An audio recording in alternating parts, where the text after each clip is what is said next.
আপনার বাচ্চার কি প্রায়ই সর্দি কাশি হয়? ওষুধ খেয়ে ভালো হয়, কিন্তু কয়েক সপ্তাহ পর আবার শুরু? অনেক অভিভাবকই এই সমস্যায় চিন্তিত থাকেন। আসলে ছোট শিশুদের বছরে 6 থেকে 8 বার, আর যারা ডে কেয়ার বা স্কুলে যায় তাদের ক্ষেত্রে এর চেয়েও বেশি ভাইরাসজনিত সর্দি হওয়া অস্বাভাবিক নয়।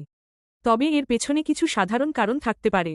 প্রথমত, ভাইরাসের সংস্পর্শে বারবার আসা, বিশেষ করে স্কুল বা ডে কেয়ারে। দ্বিতীয়ত, নিয়মিত হাত না ধোয়া বা পরিচ্ছন্নতার অভাব। তৃতীয়ত, পর্যাপ্ত ঘুম না হওয়া, যা শরীরের স্বাভাবিক প্রতিরক্ষা ব্যবস্থাকে দুর্বল করতে পারে। চতুর্থত, সুষম খাদ্যের ঘাটতি, বিশেষ করে ফল, সবজি ও প্রোটিন কম খাওয়া। পঞ্চমত, সিগারেটের ধোঁয়া বা বায়ুদূষণের সংস্পর্শ।